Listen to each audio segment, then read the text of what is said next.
disturbing anybody, especially my wife. She doesn't even know that.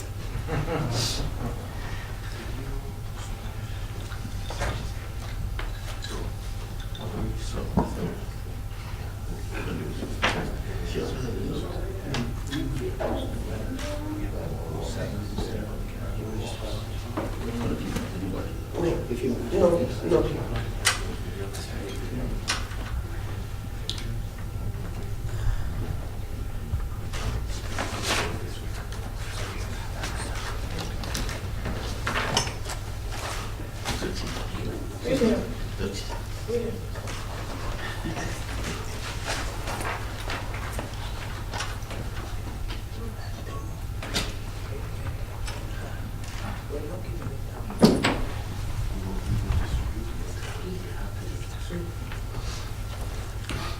We're going to live stream on Twitter. Were there any materials you wanted on the table No. for people to pick up? No. We didn't bring any materials. Okay, so let me just start. You? Let me just set up the Twitter feed. Could you hand me the microphone? I'm gonna do it.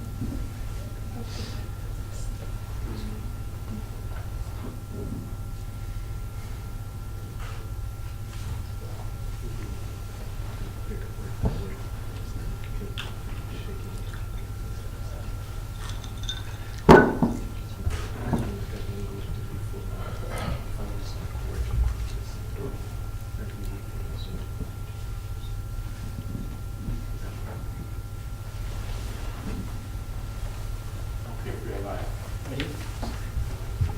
Well, good afternoon. I welcome everyone to the Peter Zender Room for a panel discussion on the forthcoming Nigeria elections and how the United States could contribute to its legitimacy and prevent a second edition of what we witnessed in Venezuela, Democratic Republic of Congo, amongst others.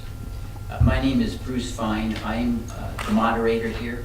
I'll try to be directing questions to the speakers after they make their presentations, and then we'll open the presentations for audience questions. But without further ado, we have three Nigerians, one's American citizen as well, from all areas in Nigeria, both the Middle Belt and in the Niger Delta area, and someone who's kind of a bridge, Louis Uku, between the diaspora and Nigerians.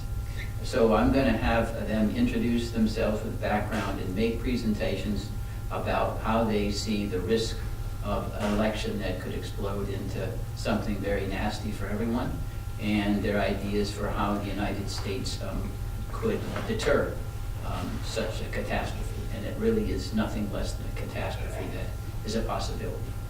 But with that introduction, ladies first, why don't you begin your introduction here? Take that microphone. Okay, I'm Dr. Salamatu Machunga Mambula, representing the Middle Belt peoples of Nigeria. Hi, Dr. Lloyd Uku, the Institute for Strategic and Development Studies. Thank you. And Kyo Briggs, the convener for the Niger Delta Self-Determination Movement.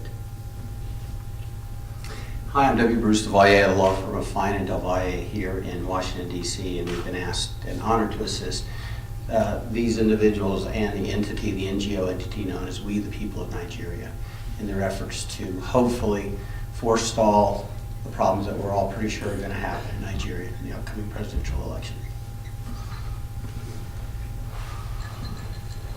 So I'm going to ask each of the panelists now to describe specifically what they perceive as early warning signals of a possible fraudulent election, and what are the ways in which they think these early warning signals could be headed off based upon past United States influence in Nigeria or otherwise, but in order of articulation and precedence.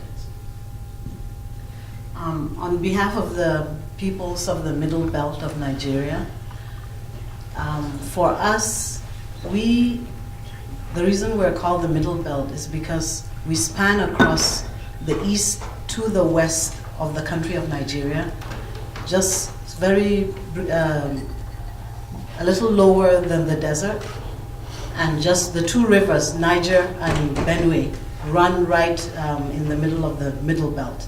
So we separate the core north to the south, the Niger Delta region.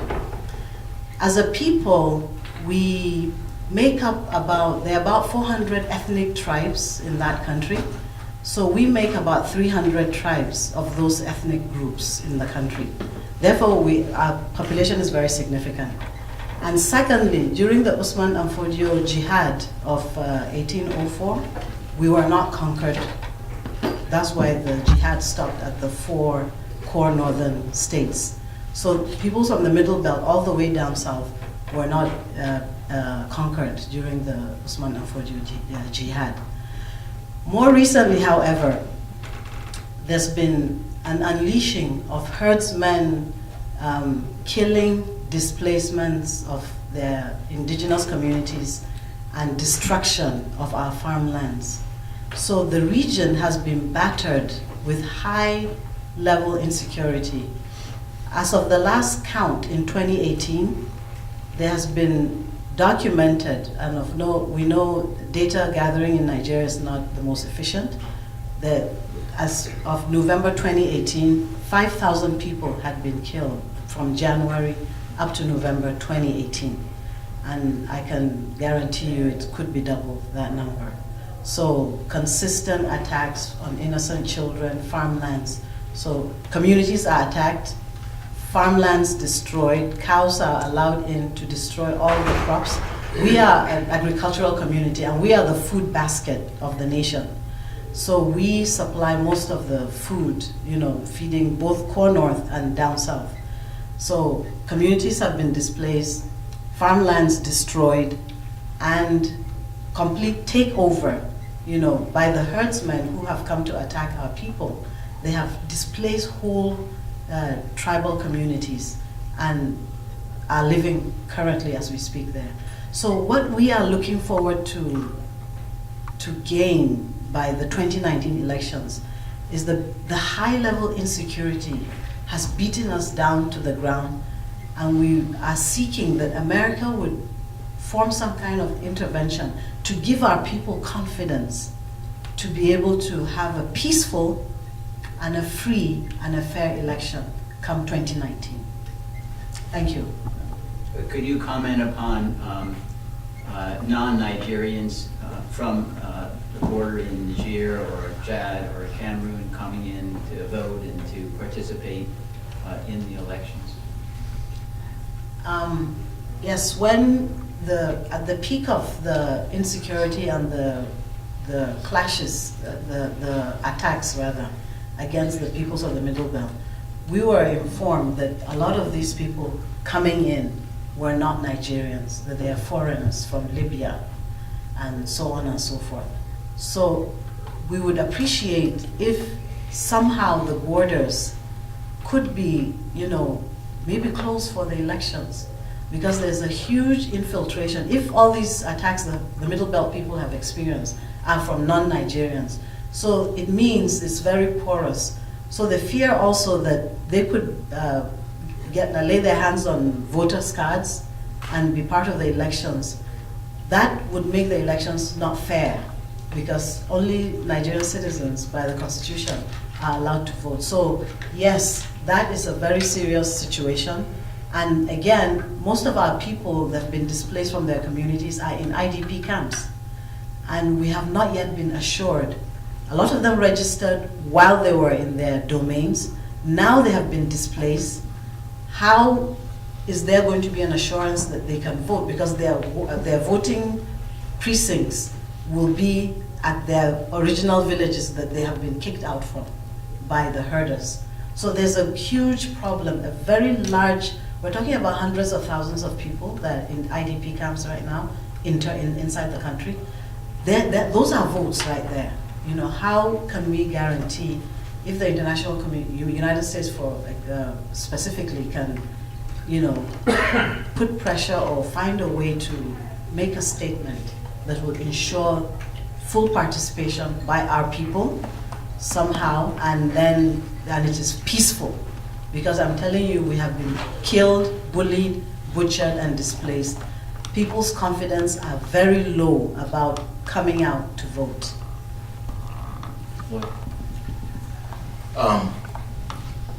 Our mission here is very simple. We're here to ask the United States not to wait until February 16, 2019, when the elections are supposed to hold.